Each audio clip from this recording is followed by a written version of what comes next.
e nessa aula você vai entender o funcionamento do flip-flop JK.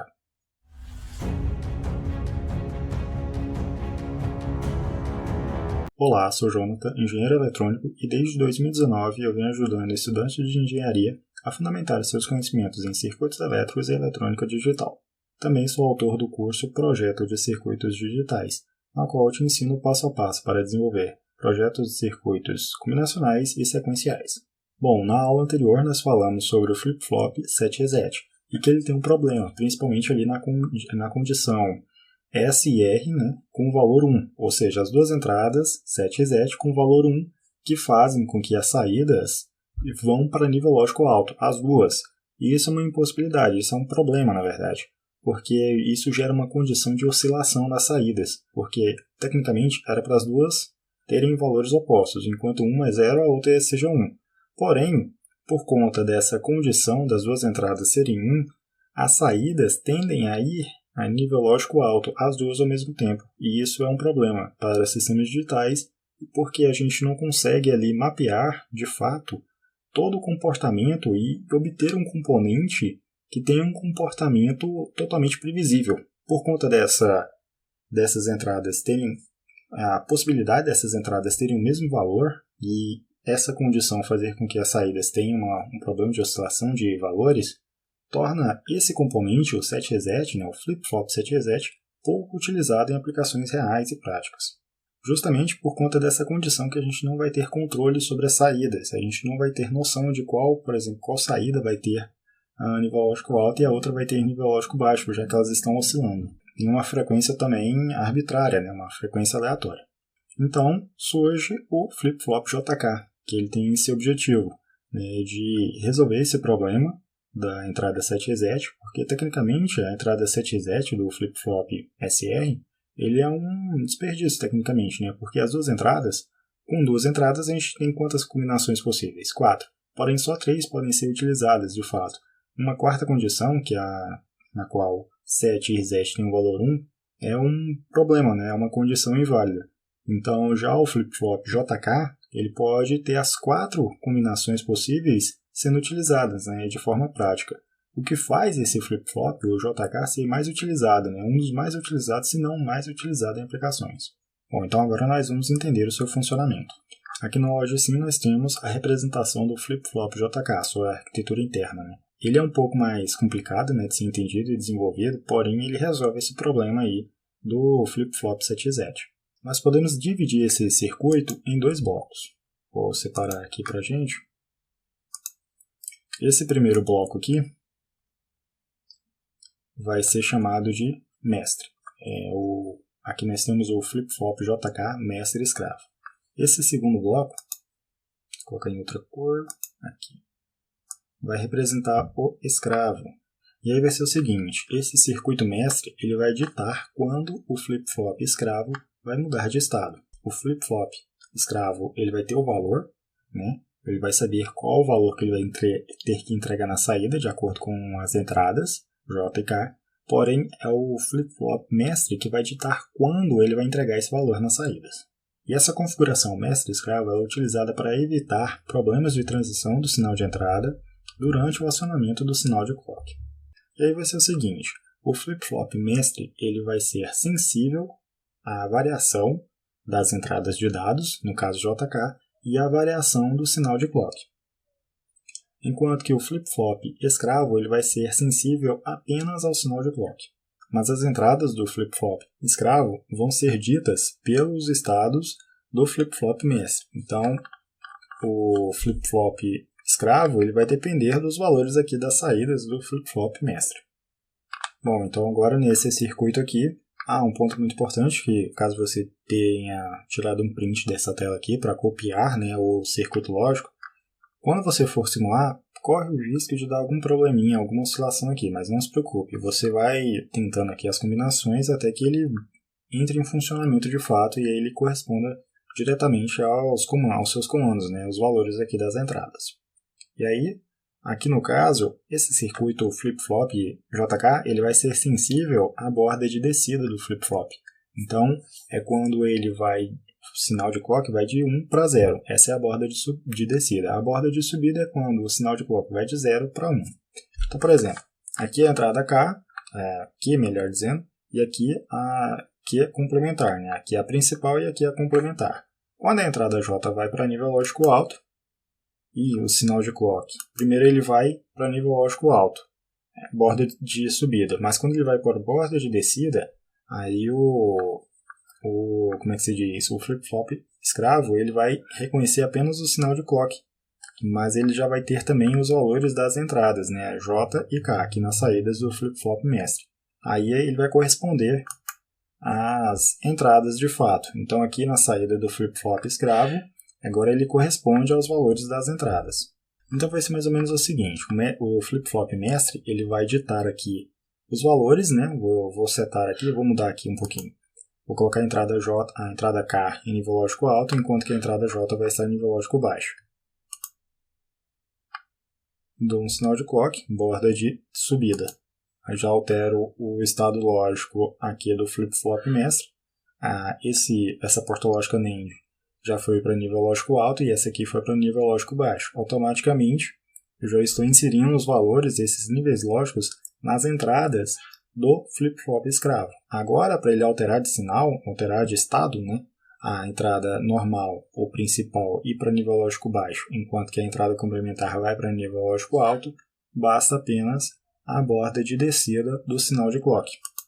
Aí, com isso, eu já consigo alterar o sinal. E a última combinação, na qual as duas entradas são nível lógico alto? Uma borda de subida, para validar esses valores aqui no flip-flop mestre, ou seja, para armazená-lo. Pronto. Agora, na próxima, quando ocorrer agora a borda de descida, vai haver a comutação. Ó. E se eu manter as entradas JK em nível lógico alto, sempre que houver um sinal de clock, as saídas vão comutar, vão alterar de sinal. Então esse é o principal funcionamento do flip-flop JK. Quando as duas entradas são 1, no caso J e K, elas não vão mais gerar um problema de condição inválida, mas assim uma condição de comutação. Se a entrada, vamos focar na entrada principal. Se a entrada principal antes era nível lógico alto, na condição de J e K serem nível lógico alto, na próxima transição do sinal de clock, essa saída principal ela vai para 0. Na próxima comutação, 1, 0, 1. E ela vai alternando em função das condições das entradas JK serem 1. Então agora nós vamos preencher a tabela aqui que representa, né, o flip-flop JK. Eu deixei isso aqui oculto para a gente poder explicar um pouco mais daqui a pouco no que se refere às entradas assíncronas. Então aqui vamos considerar apenas as entradas síncronas, J e K. Vamos ver o comportamento das saídas. Vamos colocar na tabela aqui de estados o comportamento das saídas em função apenas das entradas síncronas. Vamos desconsiderar essa coluna aqui. Tá, na primeira condição, as entradas J e K são 0.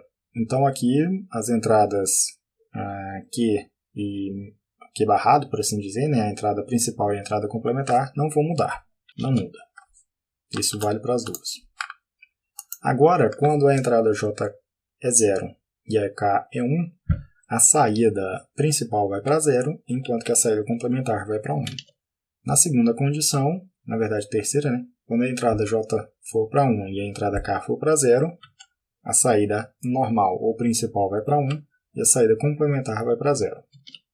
Na última condição, as entradas J e K são 1, então aqui vai haver a comutação.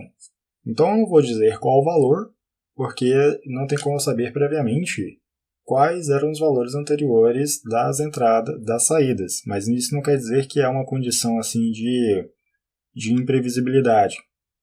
As saídas estão com um valor armazenado ali.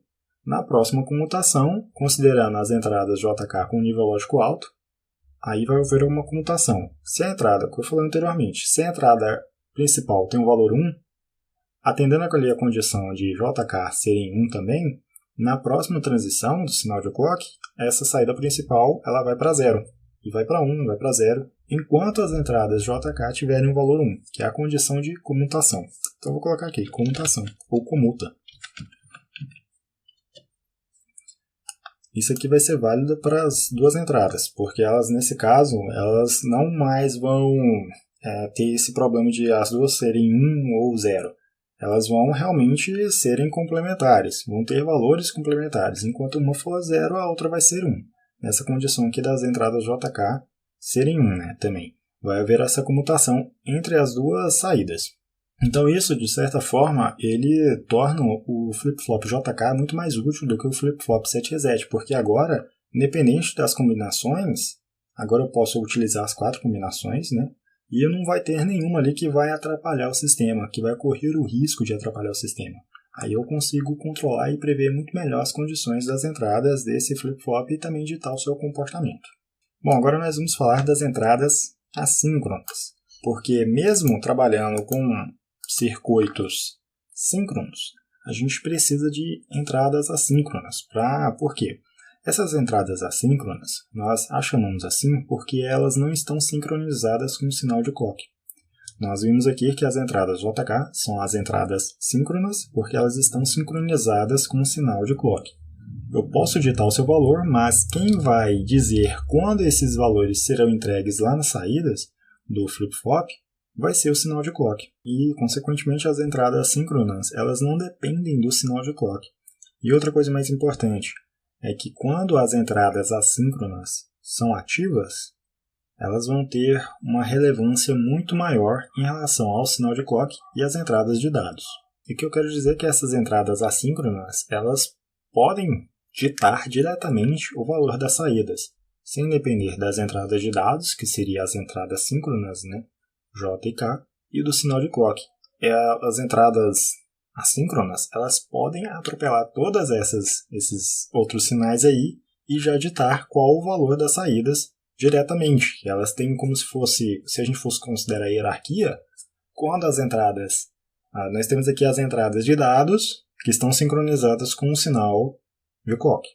Porém, se a gente ativa as entradas assíncronas, aí a hierarquia é um pouquinho mais alta dessas entradas. E aí elas vão ditar quais serão os valores das entradas, das saídas, melhor dizendo, sem considerar o estado atual das entradas de dados e do sinal de clock.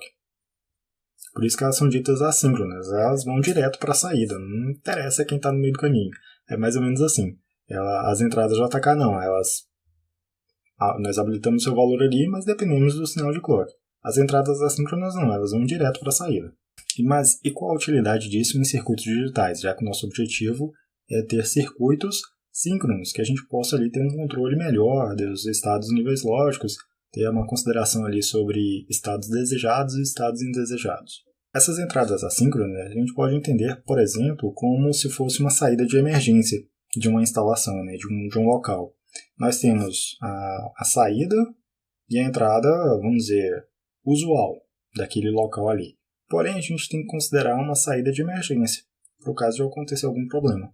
Essa é a utilidade das entradas assíncronas. Às vezes o sistema está com algum problema, e aí eu preciso dar um reset forçado nele. Não posso simplesmente fazer ali J igual a 0, K igual a 1 e esperar que o sistema vá para nível lógico abaixo, né, na saída principal. Eu quero agora, sem depender do sinal de clock, né, porque ele, de qualquer forma ele vai depender do sinal de clock. Então o que eu faço? Eu ativo as entradas assíncronas para levar a saída ao estado que eu quero agora, sem depender de outro sinal, que no caso seria o sinal de clock. E esse tipo de sistema também, ele serve, e esse tipo de entrada, melhor dizendo, ele serve também para a gente poder controlar um pouquinho melhor o circuito, para a gente poder fazer testes com ele, para a gente entender um pouco mais sobre o seu funcionamento. Então vamos entender assim, que a gente tem o circuito principal, que ele trabalha de forma síncrona. As entradas de dados, sinal de clock e tudo mais, funcionando de forma síncrona. Porém, a gente considera essas entradas assíncronas e circuitos focados em ativar essas entradas assíncronas para alguma eventual emergência, para a gente resetar o sistema ou levar o sistema a um nível lógico na saída que seja desejado que a gente precise naquele momento. Então, nós temos duas entradas assíncronas, porque uma delas vai levar a saída para nível lógico alto, a saída principal, enquanto que a outra vai levar a saída principal para nível lógico baixo. Nós temos, no caso aqui, a entrada preset e a entrada clear. A entrada preset, que eu coloquei aqui um sinal til, quer dizer que ela é ativa em nível lógico baixo. Na verdade, as duas entradas assíncronas, nesse caso aqui, serão ativas em nível lógico baixo. Para eu manter elas inoperantes, eu vou mantê-las em nível lógico alto. Na entrada preset, quando eu ativo ela, coloco ela em nível lógico baixo, a saída principal vai para nível lógico alto. Eu ativei, eu fiz com que a saída fosse para nível lógico alto, ativando a entrada preset, ou seja, colocando ela em nível lógico baixo. Se eu quiser fazer com que a saída principal vá para nível lógico baixo, eu coloco a entrada clear em nível lógico baixo. Eu ativo essa entrada para comandar diretamente o sinal de saída. E outra coisa, para resumir um pouco a relação entre entradas assíncronas e o sinal de clock. Quando eu ativo essas entradas assíncronas, eu já estou desconsiderando os valores das entradas de dados, no caso JK, e do flip-flop, do sinal de clock, melhor dizendo. Isso quer dizer que não interessa os valores das entradas JK. Eles são condições irrelevantes quando as entradas assíncronas estão ativas. Então, por isso que eu coloquei esse X aqui, para representar a condição irrelevante. Porque em eletrônica digital, quando a gente está estudando, seja circuitos combinacionais ou circuitos sequenciais, nós temos, vamos dizer, 3 comportamentos, 3 condições, 3 valores para a gente preencher a tabela de estados e a tabela verdade. Seriam 3 valores, mas na verdade é 0 e 1. Porém, nós temos uma terceira condição, que é o que a gente coloca aqui, condição irrelevante. Não interessa se é 0 ou se é 1. Para a gente deixar isso claro nas tabelas, para a gente poder visualizar, eu coloco esse X, para representar que não interessa 0, não interessa se é 1. Aquela condição ali vai ser irrelevante para o sistema. Então, essas primeiras condições aqui são condições irrelevantes, ou seja, não interessa os valores das entradas JK, porque eu estou ativando as entradas assíncronas. Essa condição aqui, tecnicamente, ela é um pouco desnecessária, porque a partir desse momento aqui, para baixo, as entradas assíncronas deixam de ser relevantes, elas estão inoperantes, elas estão desativadas. E aí o que vai comandar os valores das saídas serão as entradas, aqui melhor, as entradas de dados em conjunto com o sinal de clock. As saídas elas passam a depender dos valores das entradas de dados. Aí teria que ser necessário observar quais seriam esses valores. Porém, as 4 combinações possíveis já estão sendo ditas aqui. Então, tecnicamente, é uma condição irrelevante. Essa combinação aqui é desnecessária. O foco das entradas assíncronas são esses aqui. No caso das entradas assíncronas, como elas são 4 combinações possíveis, uma delas vai ser já no estado inoperante dessas entradas. Que aí vai ser essa aqui, que aí a partir daqui para baixo, quem comanda o sistema serão as entradas síncronas e o sinal de clock. Então vamos ver aqui na simulação essas entradas. Aqui nós temos a entrada preset e aqui a entrada clear. E aí, se a gente alterar o valor dessas entradas, independente dos valores aqui da entrada de dados ou do sinal de clock, a saída vai para o estado desejado. Então, por exemplo, aqui elas estão inoperantes, então nível lógico alto para elas. Se eu fizer a entrada preset nível lógico baixo, já faça a saída ir para nível lógico alto. Aqui no caso ela já estava então meio irrelevante, mas vamos comutar aqui. Pronto. Agora vamos alterar o sinal aqui da entrada preset. Ela já foi direto para nível lógico alto a saída. Volto ela aqui para o estado inoperante. E aí eu posso fazer agora a entrada clear. E independente do sinal de clock aqui, mesmo estando no modo de comutação, eu não consigo mais controlar as saídas em função das entradas síncronas e do sinal de clock. O que comanda agora é as entradas assíncronas, principalmente aqui a entrada clear, que faz a saída ir para o nível lógico baixo, e eu tenho que tirar essa entrada do estado baixo e levá-la para o estado alto para fazer com que as entradas voltem a comandar o circuito. E aí, quando eu tenho as duas entradas em nível lógico baixo, eu estou ativando as duas saídas. Então, essa aqui vai ser uma condição proibida. Se eu fizer a comutação aqui, vai dar a oscilação. Então, agora a gente leva esse problema da condição ali de oscilação, de fazer com que as duas saídas vão para nível lógico alto ao mesmo tempo, para as entradas assíncronas. Isso ajuda bastante porque a gente deixa as entradas síncronas livres desse processo, desse problema, deixando apenas para as entradas assíncronas. E as entradas assíncronas, elas não vão ser uma coisa que vão ser utilizadas a todo momento. Vão ser para realmente eventuais emergências, para mudar um pouco a condição ali das saídas. Mas o que a gente quer mesmo é trabalhar de forma síncrona. Então, levando esse problema, deixando elas com as entradas assíncronas, isso ajuda para a gente obter circuitos mais previsíveis. Já que, de qualquer forma, as entradas assíncronas elas são imprevisíveis, porém, assim, imprevisíveis, melhor dizendo, seria a questão de não serem síncronas, né, ao sinal de clock. Mas, como as entradas assíncronas elas ficam mais a cargo da pessoa que está manuseando o sistema, comandar os seus valores, então é melhor, porque ele vai ter esse controle de manter, né, as entradas assíncronas ou desativadas ou com sinais diferentes. Mas quando elas forem ativas ao mesmo tempo, aí pode ser um problema, mas ele já vai saber disso. Então já é melhor para a gente manter o circuito funcionando de forma correta. Então essa aqui foi a explicação do flip-flop JK. Se você não viu a explicação do flip-flop 7 reset, vai estar aí na tela para você poder conferir. E na próxima aula nós vamos falar sobre o flip-flop tipo D e o tipo T também. Então é isso, eu te vejo na próxima aula.